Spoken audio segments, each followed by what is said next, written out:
MSNBC is hosting a special town hall meeting tonight on vaccinating America, as this campaign, of course, is slowing down, raising a lot of concerns. What is the White House's plan to get more shots into arms?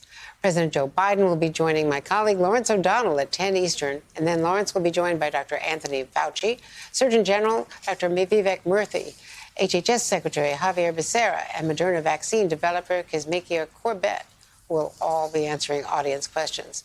So to preview tonight's big event, we are tackling some of the myths causing vaccine hesitancy, and our two doctors will separate fact from fiction.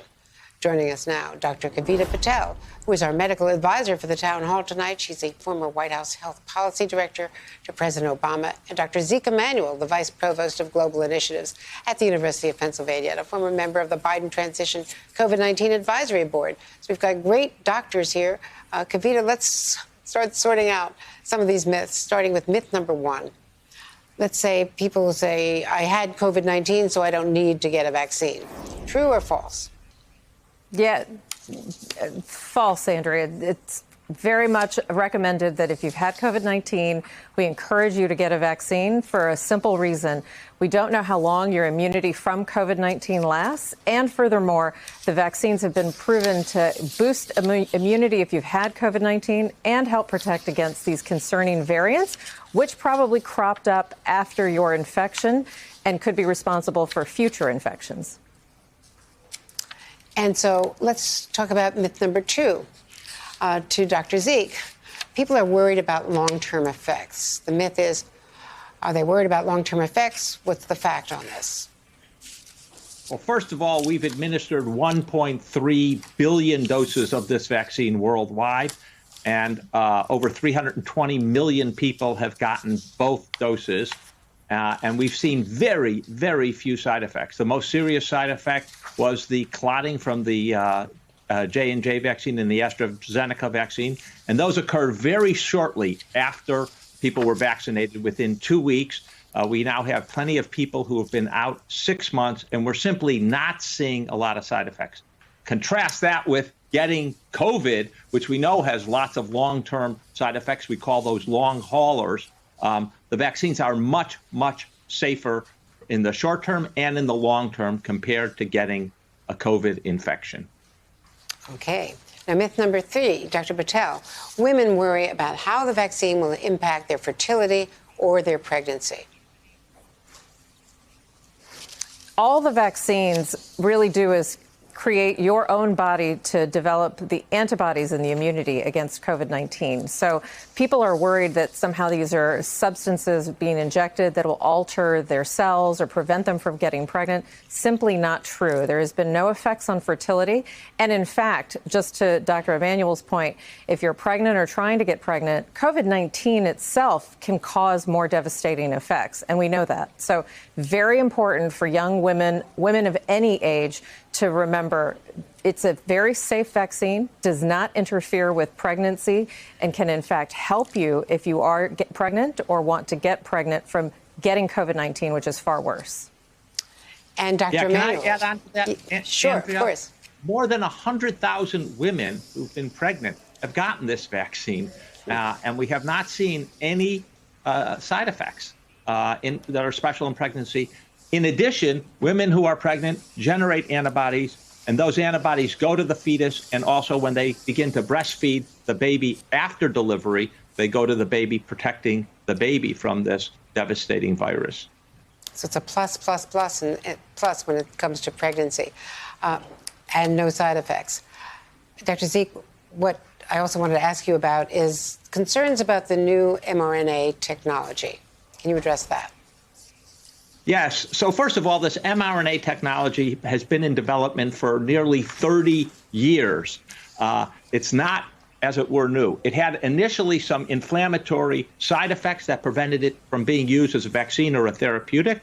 But now it's very safe. It doesn't get incorporated into the DNA of a person. It's used to make antigen, or to make a protein that the body's immune response goes to. It has been used a lot. It just hasn't been used in this vaccine case. But as I mentioned, 1.3 billion doses of these vaccines have already been given. So we've got actually a lot of experience with this mRNA vaccine. And Dr. Patel, what about people who say they just don't want to take a vaccine? They're anti-vaxxers. They're suspicious about putting anything into their bodies. Yeah, I think that this is a concern that a lot of people have, and really what they need to do is have these conversations with their healthcare practitioners. I've told my patients that getting COVID-19 and being a part of never having to worry about dying or having a hospitalization from this is incredibly important, even as we're still seeing deaths each day, Andrea. And I think another important point about putting in foreign substances in your body, these are not foreign substances that in any way alter anything other than provoking your own immune system to develop responses to deal with the viruses. And in a way, I try to explain that these viruses themselves can cause more harm by being in your body. We are still trying to unpack the long-term effects of COVID-19, and it's likely that it'll be years before we understand what this really means. So in short, get your vaccine. And number two, if you have these concerns, don't delay in having a conversation. We're all taking these conversations very seriously and spending a lot of time to try to counsel people without feeling like they're pushed into a corner. And I do think that watching how people have been responding, and even people with COVID who have gotten vaccinated have seen some of the symptoms they had improve or go away. So it's a really compelling reason, and you can do your part, not just for yourself with the vaccine, but you will play a part in society returning to normal because you're actually going to help your community reach immunity. And that's something hard to grasp. An individual getting vaccinated can have a huge impact on the people around them whom you probably don't even know, but it'll help us get back to normal. Oh, great message, Andrea, Dr. Kavita can I say Patel. one other thing? Sure, you bet. Briefly. Cleveland Clinic did a study which was just recently published, and more than 99% of the people who got admitted to the hospital with COVID were not vaccinated. In other words, the vaccinated people really are almost completely protected from being hospitalized or, God forbid, dying from this infection.